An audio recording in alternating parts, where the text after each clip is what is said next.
दोस्तों, देर से ही सही लेकिन ट्रम्प धीरे धीरे ईरान के आगे सरेंडर हो रहे हैं और अगर सब कुछ ठीक रहा तो जल्द ही ईरान और अमेरिका के बीच डील हो जाएगी। यानी आने वाले समय में ये जो जंग है जिसने पूरी दुनिया हिला रखी रुक सकती है। अब मिडिल ईस्ट के बड़े न्यूज़ चैनल अल जजीरा ने कुछ देर पहले खबर ब्रेक की है कि ईरान की कई शर्तों को अब ट्रम्प का दफ्तर पहली बार स्वीकार कर रहा है, एक्सेप्ट कर रहा है। और अल जजीरा का ये भी कहना है कि ट्रम्प साहब के जो स्पेशल एजेंट हैं आसिम मुनीर, पाकिस्तान आर्मी चीफ, जो ट्रम्प के लिए काम कर रहे हैं, ये इस वक्त तेहरान में पिछले 2 दिनों से लगातार बातचीत कर रहे हैं। बातचीत काफ़ी पॉजिटिव है, सकारात्मक बातचीत हो रही है। यानी उम्मीद है कि इस बार कुछ ना कुछ डील हो जाएगी क्योंकि डायरेक्टली ट्रम्प बात कर रहे हैं। आसिम मुनीर सिर्फ एक एजेंट हैं। डायरेक्ट बातचीत पहली बार ट्रम्प और ईरान सरकार के बीच में हो रही है। अब मिस्टर ट्रम्प का लिफाफा लेकर यानी पैगाम लेकर कल आसिम मुनीर तेहरान पहुंचे थे। मैंने खबर भी इस पर की थी। सबसे पहली बातचीत उनकी अब्बास अराक्ची जो विदेश मंत्री हैं ईरान के, उनके साथ हुई। बातचीत पॉजिटिव थी और जब कुछ बिंदुओं पर, कुछ पॉइंट्स पर सहमति बनने लगी तो आज फाइनल टॉक्स आसिम मुनीर की कालीबाफ के साथ हो रही। अब मोहम्मद कालीबाफ जो हैं वो ईरान के स्पीकर हैं। मुस्तबा खामनाई के बाद सेकंड मोस्ट सीनियर लीडर है। आप कह सकते हैं कि जैसे भारत में अमित शाह नंबर 2 है, ऐसे ही कालीबाफ ईरान के नंबर 2 है। तो नंबर 2 से बातचीत हो रही है, काफ़ी पॉजिटिव बातचीत हो रही है और कई ऐसे इश्यूज़ हैं जिस पर पिछली बार इस्लामाबाद में टकराव हो गया था। इस बार दोनों पक्षों में सहमति हो रही है। और यहाँ पर फिर मैं क्लियर कर दूँ कि आसिम मुनीर बहैसियत पाकिस्तान आर्मी चीफ नहीं गए, बहैसियत ट्रम्प के नुमाइंदे बन के गए, ट्रम्प के एजेंट बन के गए। कितने करीब हैं वो मिस्टर ट्रम्प के आगे एक्सपर्ट के ज़रिए आपको बताऊंगा कि ट्रम्प अपने उपराष्ट्रपति से कहीं ज़्यादा मुनीर पर विश्वास क्यों करते हैं। आगे बताऊंगा इस पर भी।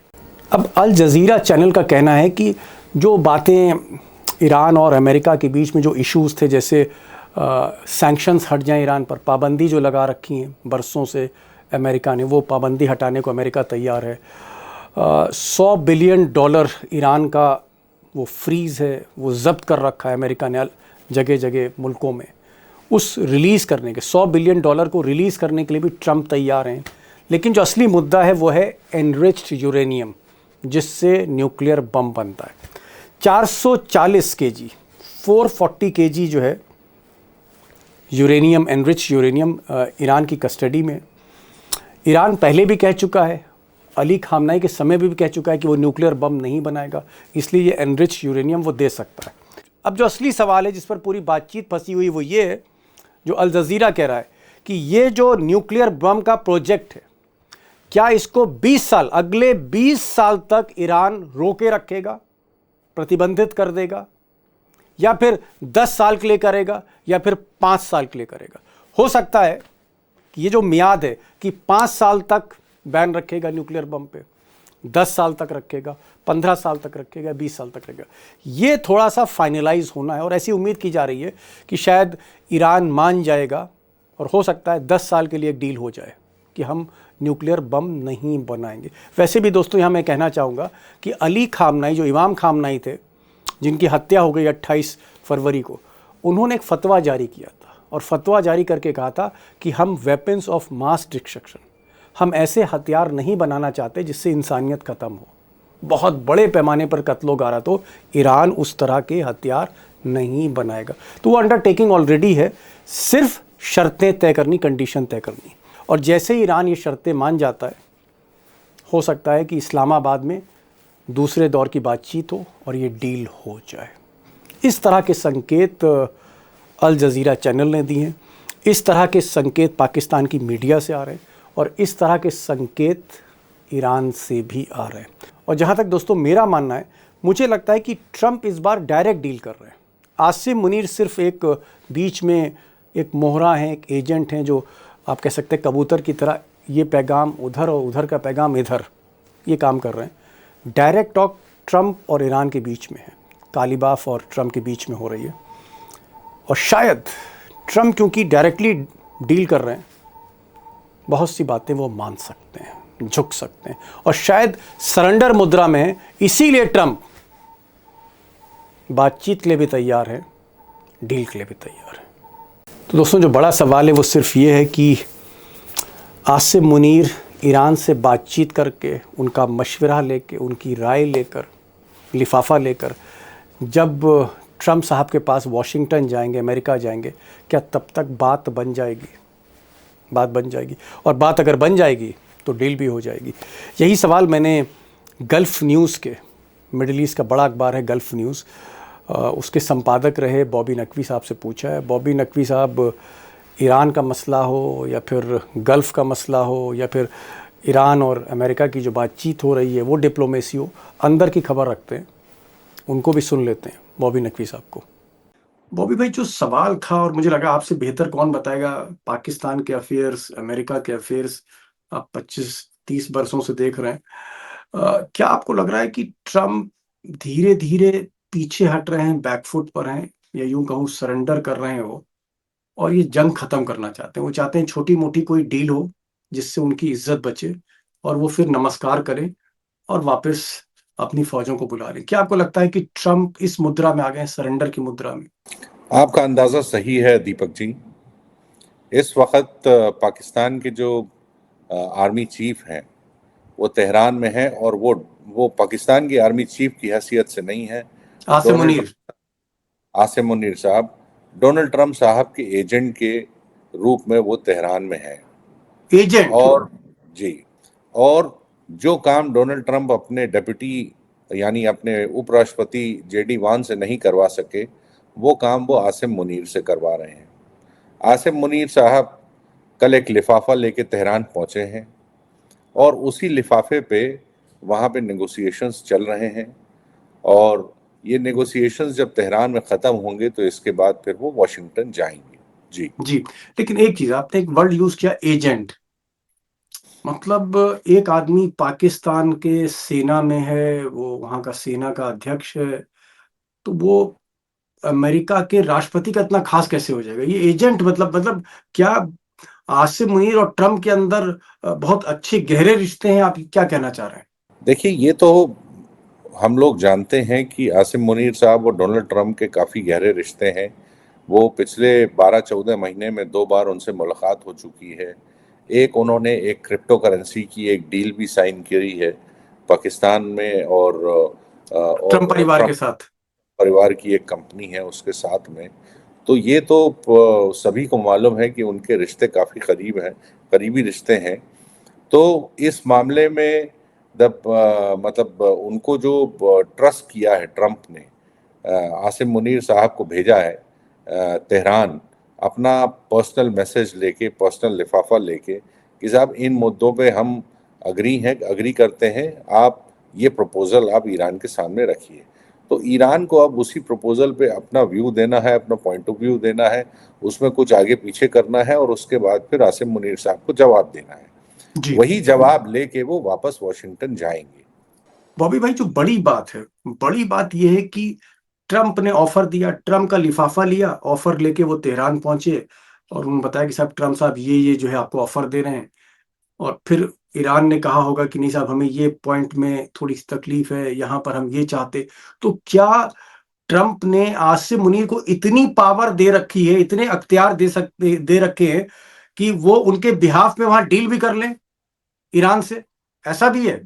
बिल्कुल, देखिए, जो आसिम मुनीर का इस वक्त जो रोल है, एक मैसेंजर कम निगोशिएटर का रोल है, ठीक है, वो ट्रंप एडमिनिस्ट्रेशन को सूट करता है काफ़ी, क्योंकि उन्होंने अपना कोई एडमिनिस्ट्रेशन का आदमी नहीं लगाया है। एक ऐसे आदमी को लगाया है जिस पे वो भरोसा कर सकते हैं।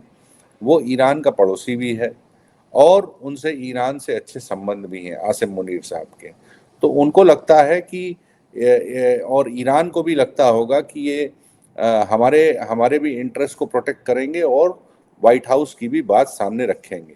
तो मेरे ख्याल से एक एक ऐसा पाकिस्तान एक ऐसी कंट्री के रूप में इमर्ज कर रही है जिससे ईरान और अमेरिका दोनों जो है बातचीत कर सकते हैं behind the door, behind the scenes, मतलब पीछे जो है ये डिप्लोमेसी चल रही है, और इस डिप्लोमेसी की प्रोग्रेस क्या है, जाहिर बात है कि उसको जो है उन चीज़ों को, डिटेल्स को अभी अंदर रखा गया है, उसको उसको बाहर नहीं नहीं आने दिया गया है। जो बिहाइंड द सीन्स जो डिप्लोमेसी चलती है ये बड़ी डेलिकेट होती है, तो इसलिए मेरे ख्याल से ये आसिम मुनीर को इसीलिए चुना गया है कि साहब आप जाके बात करिए, आप हमारी बात रखिए और फिर उनकी बात हमारे पास लेके आइए।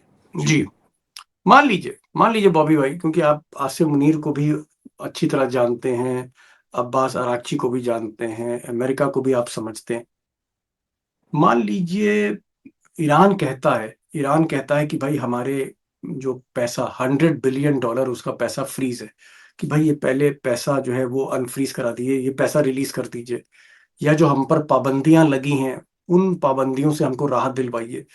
तो क्या मुनीर इस तरह का ऑफर ईरान से लेकर अमेरिका जाकर ट्रंप को कन्विंस कर सकते हैं कि ट्रंप साहब आप ये इनको राहत दे दीजिए, ट्रंप साहब आप उनका जो है $100 बिलियन जो आपने फ्रीज कर रखा है, जब्त कर रखा है, उसको जो है किसी तरह से रिलीज करिए।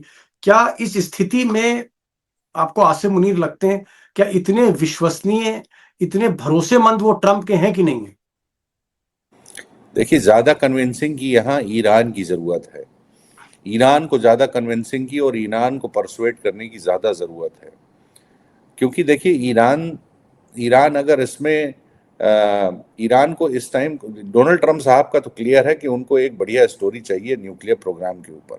उनको एक पॉलिटिकल कमिटमेंट चाहिए ईरान से कि साहब इतने साल के लिए हम अपना जो है वो न्यूक्लियर बम बनाने का प्रोग्राम जो है उसको साइड में कर रहे हैं, उसको खत्म कर रहे हैं, उसको बंद कर रहे हैं, एनरिचमेंट बिल्कुल जीरो लेवल पे ले आएंगे, जैसा कि वो 28 फरवरी के पहले भी कह चुके हैं। यहाँ बात देखिए जो है, ईरान को विश्वास नहीं है अमेरिका के ऊपर, ठीक है, उनको यकीन नहीं है कि ये जो ऑफर देंगे ये पूरा करेंगे कि नहीं।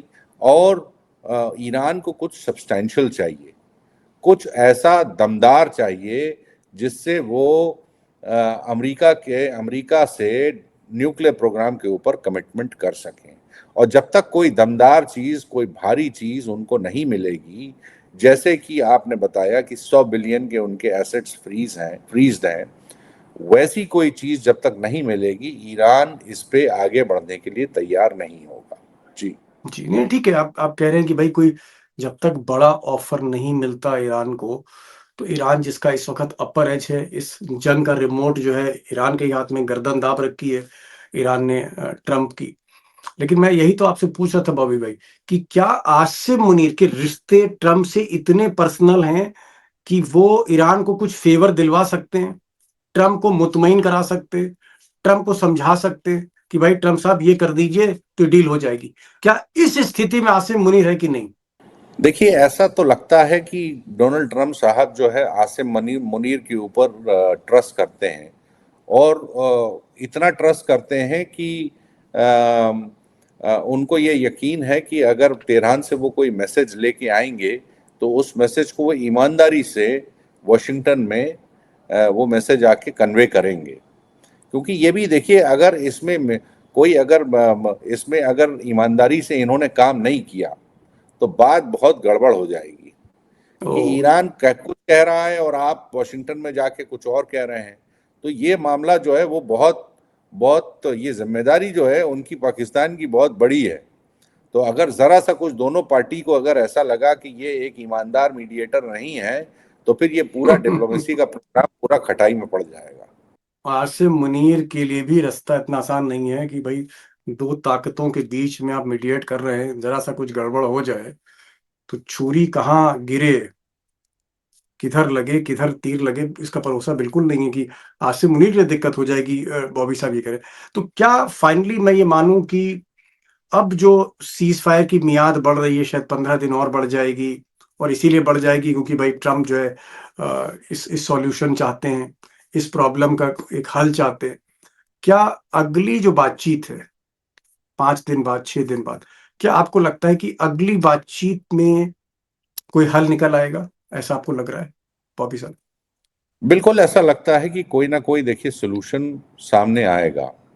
और मैं तो यहाँ तक कहूँगा कि अगर बैठक होती है, बैठक की अगर डेट अनाउंस होती है इस्लामाबाद में दूसरे राउंड की, और उसमें ये अनाउंस होता है कि साहब कौन कौन पार्टिसिपेट करेगा, तो ये समझ लीजिए कि वो तभी होगा जब डील हो चुकी होगी। ओके, फिर इस्लामाबाद में सिर्फ दस्तखत होंगे और फोटो खिंचवाई जाएगी, समझ गया, और दुनिया समझ गया। दुनिया मीडिया को बुलाया जाएगा, और उसको एक चाहे वो इस्लामाबाद में एमओयू का नाम दिया जाए, चाहे इस्लामाबाद अकॉर्ड का नाम दिया जाए, बहरहाल इस्लामाबाद तभी पहुंचेंगे ये लोग जब कोई डील साइन होनी होगी। वो नहीं होगी, समझ गया, समझ गया। मतलब मकान की रजिस्ट्री करने के लिए इस्लामाबाद जाएंगे, वरना कोई मतलब नहीं, फालतू की बात वहां नहीं होगी। बड़ी बात बॉबी भाई ने 2-3 बताई है दोस्तों, मैं थोड़ा सा उसको रिपीट कर रहा हूं आपको एक ब्रीफ देने के। नंबर एक चीज ये कि ट्रंप पूरी तरह सरेंडर है, इस जंग से बाहर निकलना चाहते हैं। बहुत हो चुका हॉर्मुज की खाड़ी का ब्लॉक, बहुत हो चुके तेल और गैस के जो दाम उछल रहे हैं, इकोनॉमी बिगड़ रही, अर्थव्यवस्था बिगड़ रही, इन सबसे बाहर आना चाहते हैं ट्रंप। इसलिए अपने उपराष्ट्रपति पर एतबार नहीं किया, उन्होंने सीधे आसिम मुनीर पर एतबार किया, पाकिस्तानी पर, और अपना एजेंट बना के भेजा है। बॉबी भाई कह रहे हैं कि इस बार मिस्टर ट्रंप डायरेक्ट बात कर रहे हैं, सीधी बात ईरान से कर रहे हैं। अब किसी पुलिस के या मिलिट्री के या अमेरिकन एडमिनिस्ट्रेशन के अधिकारी के थ्रू बात नहीं हो रही, खुद सीधी बात कर रहे हैं वो जी। मैं इसमें एक बात और ऐड कर दूं कि आज शाम तक या रात तक जब अमेरिका में डोनाल्ड ट्रंप साहब जो है इजराइल और लेबनान के बीच में भी डायरेक्ट बातचीत करा रहे हैं, वो होस्ट कर रहे हैं, तो ये जी पहली बार हो रहा है जी। जी तो जी। उसमें भी देखिए कुछ प्रोग्रेस होने की उम्मीद है। चलिए, वैसे भी जीसस के अवतार हैं और खुद मानते हैं ट्रंप कि भाई मैं जीसस का अवतार हूँ। फोटो भी उन्होंने अपनी डाली थी अपने ट्विटर हैंडल पे, जिसको वो सोशल ट्रुथ कहते हैं, हालांकि बाद में डिलीट कर दी थी जब बवाल हो गया। तो ट्रंप बहरहाल वो डायरेक्ट बातचीत ईरान से कर रहे हैं आसिम मुनीर के थ्रू, वो लेबनान और इसराइल में भी डायरेक्ट बातचीत कर रहे हैं, और ट्रंप को लगता है कि अब किसी तरह से फाइनल किया जाए। बॉबी भाई ने कहा कि कहीं ना कहीं ईरान भी मानने को तैयार है, अगर ईरान को बड़ा ऑफर मिल जाए, सैंक्शन जो पाबंदियां हैं वो हटा दी जाएं, $100 बिलियन जो उनका जब्त है वो रिलीज कर दिया जाए, अगर इस तरह का उनको ऑफर मिल जाता है तो फिर ईरान भी मान लेगा और युद्ध खत्म हो सकता है। और हम तो दोस्तों चाहेंगे, ईश्वर से प्रार्थना है कि युद्ध खत्म ही हो जाए, तो हम सब के लिए बेहतर है, दुनिया के लिए बेहतर है। वरना इकोनॉमी जो है, जो अर्थव्यवस्था है, इतनी ज्यादा लचर होगी, इतनी ज्यादा चरमरा जाएगी कि हो सकता है बॉबी भाई से लेकर आप और हम सब गाड़ी में, स्कूटर में तेल ना डलवा पाए, इतना महंगा तेल हो जाएगा। और हो सकता है मैं फिर से इंडक्शन या चूल्हे की जो है कहीं ना कहीं शरण में जाना पड़े, बजाय एलपीजी में खाना बनाने के। बहुत बहुत शुक्रिया बॉबी भाई, बहुत बहुत शुक्रिया। Thank you so much for joining this program, thank you so much.